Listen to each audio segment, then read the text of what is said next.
आप देख रहे हैं न्यूज ब्रीफ। मैं हूं आपके साथ आशा सरमाल। चलिए शुरुआत करते हैं जम्मू कश्मीर से जुड़ी खबरों की। सबसे पहले आपको बड़ी खबर दिखाते चलें। इस वक्त की बड़ी खबर, गणतंत्र दिवस से पहले जम्मू में पूरी तरह से हाई अलर्ट घोषित कर दिया गया है। शहर भर में नाके लगाए गए हैं, वाहनों की सघन जांच की जा रही है।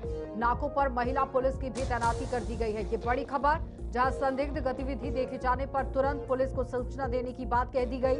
और ये भी बताते चलें कि गणतंत्र दिवस के मद्देनजर जम्मू शहर में सुरक्षा व्यवस्था कड़ी कर दी गई है और किसी भी तरह की अप्रिय घटना को रोकने के लिए जम्मू कश्मीर पुलिस ने शहर के प्रमुख चौराहों, बाजारों और संवेदनशील इलाकों में नाके लगाकर सघन जांच अभियान शुरू कर दिया है। और पुलिस के जवान हर आने जाने वाले वाहन की गहनता से तलाशी कर रहे हैं और यात्रियों के पहचान पत्रों की भी जांच की जा रही है। सुरक्षा व्यवस्था को और मजबूत बनाने के लिए नाकों पर महिला पुलिसकर्मियों की भी तैनाती कर दी गई, ताकि महिलाओं की जांच में किसी तरह की असुविधा ना हो। इसके अलावा पैदल गश्त और मोबाइल पेट्रोलिंग भी बढ़ा दी गई है।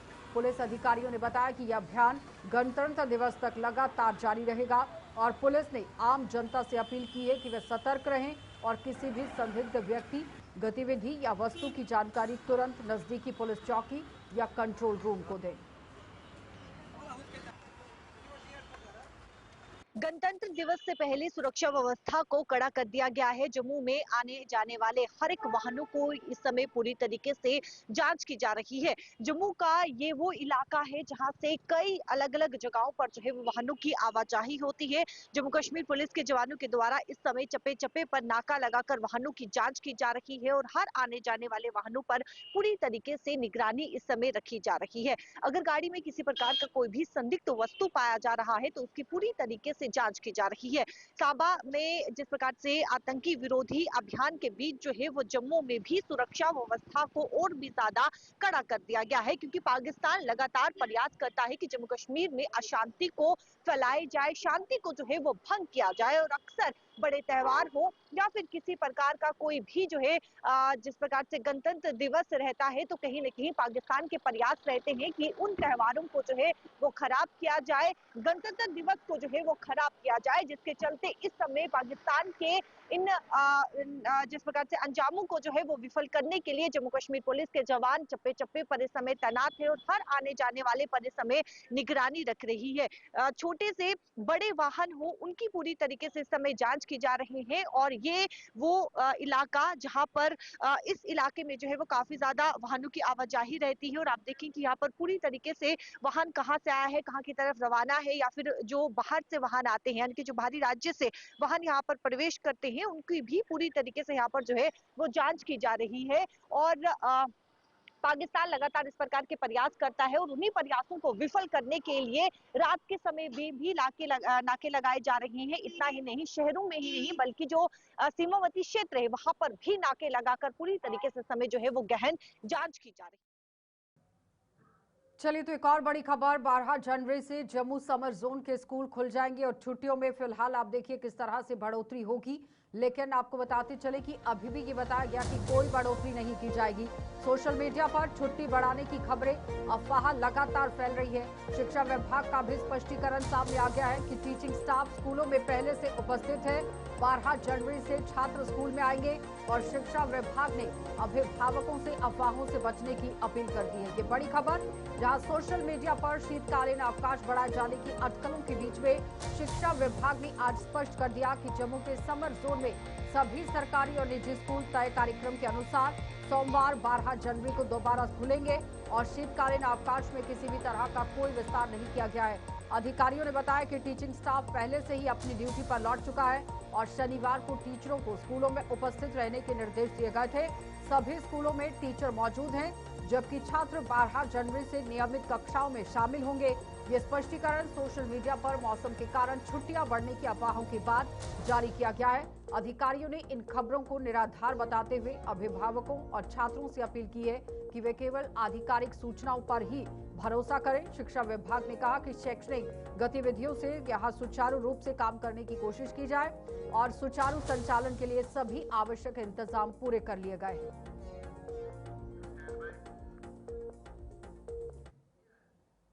मुख्यमंत्री उमर अब्दुल्ला ने कहा कि यूटी सरकार ने झेलम और चेनाब नदियों पर 2 बड़े प्रोजेक्ट्स के निर्माण को लेकर केंद्र सरकार से बात की है। ये परियोजनाएं न सिर्फ बिजली उत्पादन बढ़ाने में मदद करेंगी, बल्कि क्षेत्र में पानी की कमी को दूर करने में भी अहम भूमिका निभाएंगी। अमृतसर में एक कार्यक्रम को संबोधित करते हुए मुख्यमंत्री ने कहा कि भारत पाकिस्तान के बीच में सिंधु जल संधि के समाप्त होने के बाद इन परियोजनाओं का प्रस्ताव रखा गया है। पहला प्रोजेक्ट झेलम नदी पर सोपोर के पास तुलबुल नेविगेशन बैराज से जुड़ा हुआ है, जिससे बुलर झील का जलस्तर बढ़ने के यहाँ नेविगेशन में सुधार हो जाएगा और बिजली उत्पादन में इजाफा भी होगा। दूसरा प्रोजेक्ट चिनाब नदी से अखनूर के पास पानी को जम्मू तक लाने से संबंधित है और जिससे आने वाले 20 से 30 वर्षों तक पेयजल की समस्या से राहत मिलेगी। मुख्यमंत्री ने कहा कि इस पर केंद्र से बातचीत जारी है और जल्द ही काम शुरू होने की भी उम्मीद है। मैं तो पहले दिन से इसकी मुखालफत करता आया हूं, क्योंकि इंडस वाटर ट्रीटी का आपको नुकसान नहीं हुआ, लेकिन हमें भरपूर नुकसान हुआ। आपकी 3 दरियाएं जो हैं आपके पास रखी गई, आपको पानी रोकने का भी पूरा हक मिला, उसका भी कुछ हद तक खमियाजा हमने भुगता, क्योंकि डैम आपने बनाए, इलाका हमारा डूबा। जो आपका रंजीत सागर डैम है, उसका ज्यादातर हिस्सा जो पानी के अंदर आया वो जम्मू कश्मीर का आया, और उसका जो हमें मिलना चाहिए था कॉम्पनसेशन वो नहीं मिला, जो उसका हमें बिजली मिलनी चाहिए थी वो नहीं मिली, जो उसमें हमें रोजगार मिलना चाहिए था वो भी नहीं मिला। लेकिन चलिए एक हमसाये के तौर पे हमने ज्यादा शिकायत नहीं की। अब चलिए, अब अच्छी बात यह है कि अब इंडस वाटर ट्रीटी जो है उसको सस्पेंड किया गया है। अब मैं चाहूंगा कि जल्द से जल्द ऐसे इकदाम उठाए जाएं कि हम वो पानी खुद इस्तेमाल कर सकें। हमने मरकज को 2 प्रोजेक्ट्स दिए हैं जो हमें लगता है उन पे काम अगर होगा तो हमें फायदा होगा। एक जहलम पे एक नेविगेशन बैराज, जिसको तुलबुल नेविगेशन बैराज कहा जाता है, सोपोर के पास, उससे वुलर में पानी बढ़ जाएगा, जहलम का लेवल बढ़ेगा। एक तो बिजली की पैदावार जो है वो ज्यादा होगी और हम जहलम पे जो है नेविगेशन के लिए इस्तेमाल कर सकेंगे। लेकिन उसके साथ साथ अखनूर के पास चिनाब से पानी निकालना, ताकि जम्मू शहर को हम वो पानी फीड कर सकें। हमें लगता है कि आने वाले फिर 20-30 साल के लिए जो है जम्मू को पानी की किल्लत नहीं होगी। दोनों चीज़ों पे मरकज से बातचीत चल रही है और उम्मीद की जा रही है कि उनमें तेजी लाई जाएगी। उसके साथ साथ जो हमारे एग्जिस्टिंग प्रोजेक्ट्स हैं जो सिल्ट से भरे हुए हैं, चाहे वो सलाल हो, दुलहस्ती हो, बाकी हो, इंडस वाटर ट्रीटी के तहत उनकी डीसिल्टिंग हम कर नहीं पा रहे थे। अब मुझे लगता है इस मौके का फायदा लेके उनका सिल्ट जो है। श्री माता वैष्णो देवी मेडिकल कॉलेज की मान्यता रद्द होने के बाद पीडीपी अध्यक्षा महबूबा मुफ्ती द्वारा मुख्यमंत्री उमर अब्दुल्ला पर लगाए गए आरोपों का नेशनल कॉन्फ्रेंस ने खंडन कर दिया है। महबूबा मुफ्ती ने कहा कि उमर अब्दुल्ला ये भली भांति जानते थे कि यहाँ श्री माता वैष्णो देवी मेडिकल कॉलेज की मान्यता रद्द हो जाएगी और उसके अगले ही दिन ये फैसला सामने आ गया। महबूबा ने इस बयान पर नेशनल कॉन्फ्रेंस ने यहाँ जोरदार पलटवार कर दिया, यानी कि महबूबा की तरफ से ये बयान जारी किया गया और नेशनल कॉन्फ्रेंस की तरफ से पलटवार कर दिया गया। क्या कुछ कहना था नेशनल कॉन्फ्रेंस के नेताओं का, देखिए। अगर एक इंसान है जो बीजेपी को यहाँ बचाना चाहती है और उनकी बातों को नॉर्मलाइज करना चाहती है, वो महबूबा जी है। नहीं तो जहां हम ये सोचते थे कि महबूबा जी भी एक ही सुर में बात करे कि ये गलत हुआ, ये ठीक नहीं हुआ, वहां बीजेपी में वो कुछ नहीं बोलेंगे, वो कहीं से एनसी को ढूंढेंगे। इनका सुबह जब ये उठते हैं ये पहले सोचते हैं कि हम एनसी वालों को क्या बोले।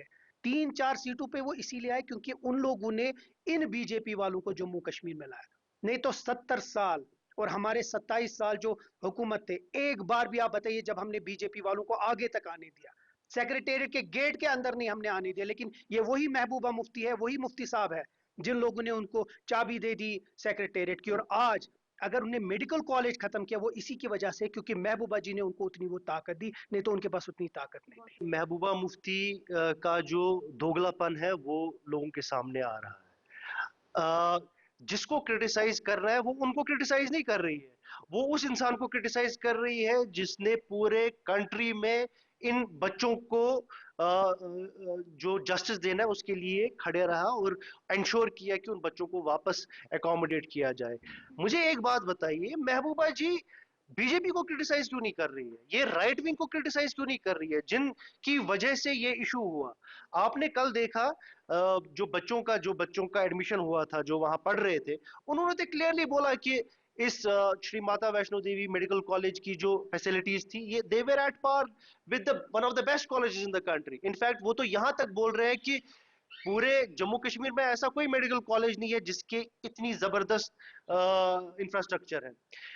अब आप मेरी तरफ से महबूबा जी से एक सवाल पूछिए कि महबूबा जी, आप कब बीजेपी को क्रिटिसाइज करेंगी, आप कब एलजी को क्रिटिसाइज करेंगी। उन्होंने ये नहीं बोला कि बीजेपी ने इस इशू को सबसे सरफहरिस्त सबसे पहले बीजेपी ने उठाया। अगर आपको याद होगा कि बीजेपी के एलओपी सुनील शर्मा सबसे पहले मेमोरेंडम लेके एलजी साहब के पास गए। उनका यही कहना तो है, उनका कहना है कि दोनों जो है आपस में मिले हैं, चाहे वो सेंट्रल गवर्नमेंट की बात करते हैं या उनकी गवर्नमेंट की बात करते हैं। प्रॉब्लम मैं आपको बोलूं प्रॉब्लम क्या है, प्रॉब्लम ये है कि महबूबा जी ने जो खुद किया 2014 में, उनको लगता है हर कोई वैसा ही है।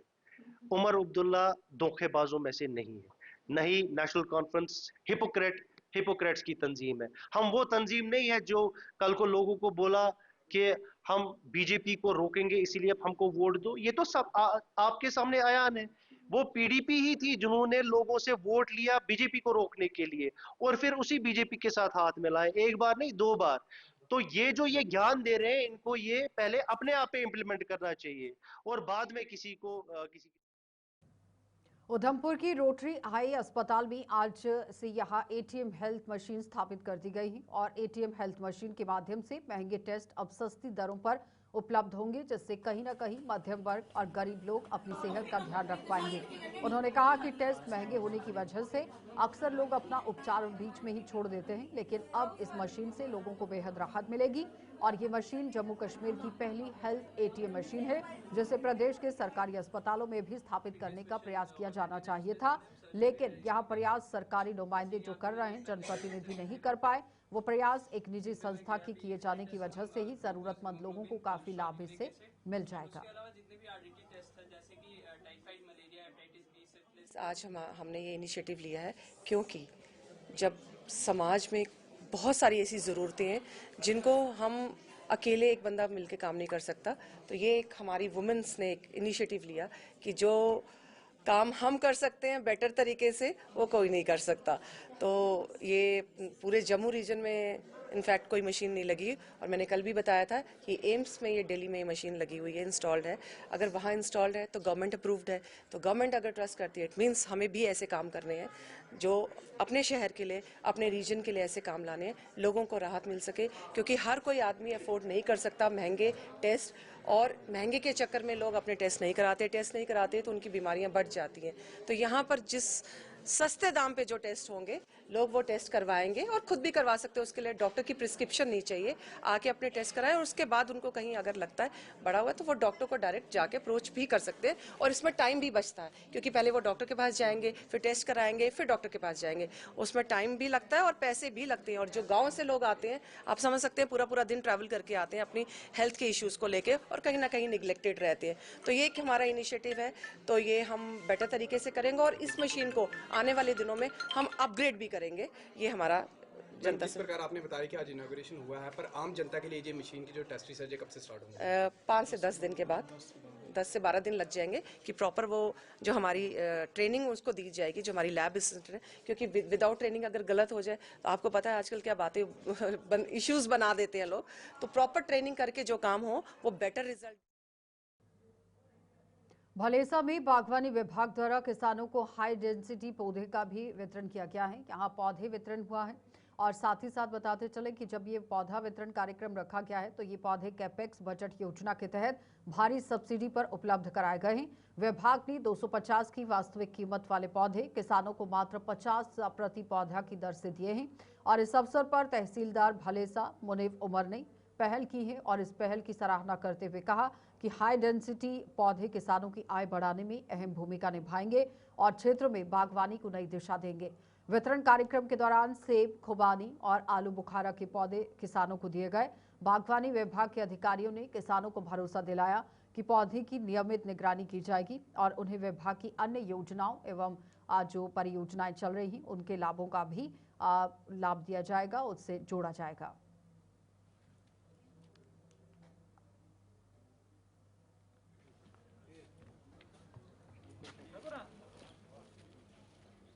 जैसा कि आप जानते हैं कि गवर्नमेंट की डिफरेंट स्कीम्स होती हैं डिफरेंट सेक्टर्स के लिए। पर्टिकुलरली जो एग्रीकल्चर सेक्टर है, इसमें पिछले कुछ सालों में आप देख रहे हैं कि बहुत से स्कीम्स आई हैं, HADPs हैं, बाकी सेंटर्स ये स्कीम्स हैं, कुछ कैपेक्स की स्कीम्स हैं। कल भी आपने देखा हमने GDC किलोत्रा में लेवेंडर जो है वो डिस्ट्रीब्यूट किए। तो आज ये हार्टिकल्चर डिपार्टमेंट की तरफ से यहाँ पे कुछ फार्मर्स को जो ये जो हाई डेंसिटी के एप्पल प्लांट्स, एप्रिकॉट्स और प्लम्स जो हैं डिस्ट्रीब्यूट हुए हैं। जो हाई डेंसिटी प्लांट्स होते हैं, एक तो उनकी हाइट छोटी होती है, इनको ज़्यादा डिस्टेंस नहीं रखना पड़ता है एक दूसरे से। दैट मीन्स एक छोटे से एरिया में ज़्यादा प्लांट्स उगते हैं और ये बहुत जल्दी फ्रूट्स देते हैं।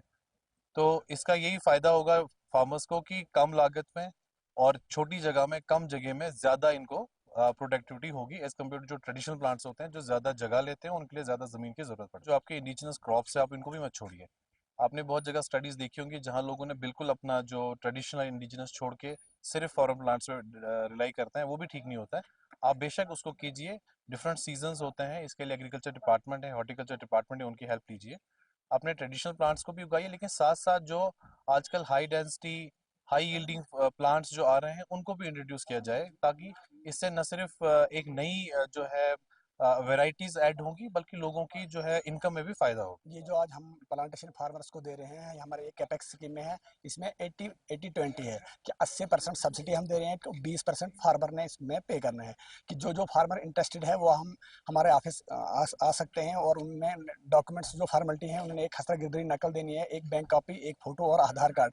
जो भी फार्मर इंटरेस्टेड हैं वो हम उनको वो प्लांट दे सकते हैं। इसमें है जो 80% सब्सिडी है, 80% गवर्नमेंट उनको पे कर रही है, सिर्फ फार्मर ने 20% उनको वो पैसा जमा कराना है और उस बेस पर हम उनको एप्रिकॉट, पियर, पीच, प्लम और जो भी फार्मर इंटरेस्टेड है, जो भी लगाना चाहता है वो लगा सकते हैं। और दूसरी एक हमारी बहुत बड़ी स्कीम है ultra high density. Ultra high density जो हमारी सिर्फ अभी बलेसा में 3, 4, 5, 6 फार्मरों ने अडॉप्ट की है। अब इस बार हमारे 20-25 फार्मरों ने एप्लीकेशन दे दी है। इसमें हमारे मोहन लाल जी है चौरी से, उन्होंने 11 कनाल पे उन्होंने प्लांट्स ट्रॉलीज लगा ली है। उसमें क्या है कि उसमें गवर्नमेंट 50% सब्सिडी दे रहा है।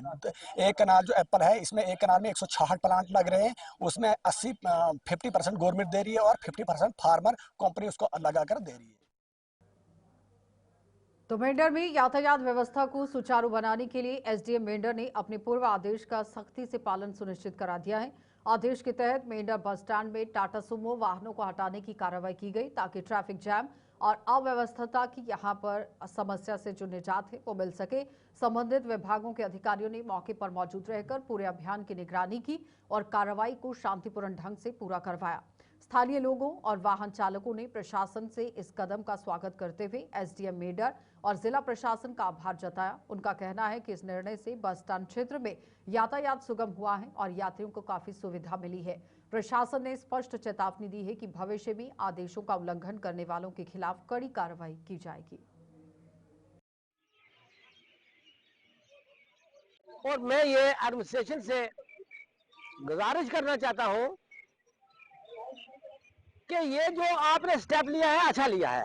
हम इसके बारे में कुछ नहीं कहेंगे कि जो एडमिनिस्ट्रेशन करती है अच्छा करती है, आवाम के लिए करती है, मगर साथ ही साथ मैं ये कहूंगा कि जिन लोगों ने उस वक्त पढ़े लिखे होने के बावजूद अगर बेरोजगार थे, उनको नौकरी नहीं थी, तो उन्होंने एक रोजगार के लिए एक टूरिज्म डिपार्टमेंट से उन्होंने एक अपना परमिट रिव्यू किया, परमिट लिया। तो मैं गुजारिश करूंगा कि अथोराइज लोगों को ही इजाजत दी जाए कि जिनके पास कोई डॉक्यूमेंट वगैरह है, जिनको टूरिज्म की तरफ से अथोराइज किया गया है, उन लोगों को परमिशन दी जाए। लिहाजा हर इन आदमी को बस स्टैंड के ऊपर खड़ा होकर एजेंटी करने की परमिशन ना दी जाए। जो सरकार की तरफ से, डिपार्टमेंट की तरफ से जो कागजात जिनके पास होंगे, रजिस्टर्ड वाले होंगे, उन लोगों को ये यहाँ से काम करने की परमिशन दी जाए।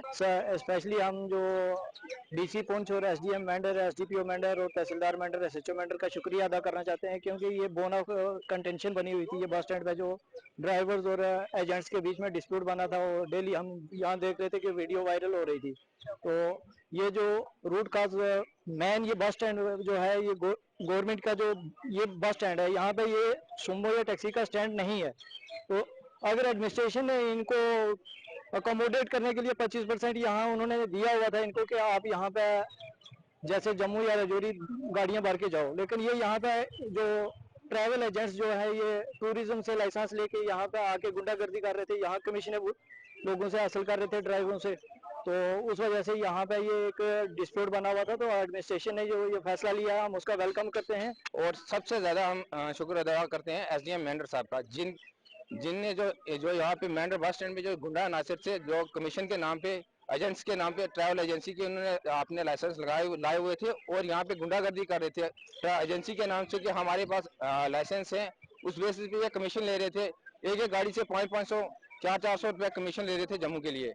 तो हम एडमिनिस्ट्रेशन का तहे दिल से शुक्रिया अदा करते हैं कि उन्होंने इन गुंडा अनासर को यहाँ से भगाने में हमारी हेल्प की। तो हम एसएचओ साहब और अपने एसडीपीओ का साहब उनका तहे दिल से शुक्रगुजार करते हैं कि उन्होंने इन एजेंटों को यहाँ से भगाया जो यहाँ पे अनलीगल कमीशन ले रहे हैं। एक हबीब साहब कल अंदर गए थे, वो एक एजेंट नहीं है, यहाँ जम्मू के 7-8 एजेंट है, उनमें से कोई अंदर नहीं गया। और एसडीएम साहब, कल आरटीओ साहब भी यहाँ पे आए थे, हम उनका बहुत तहे दिल से शुक्रिया अदा करते हैं।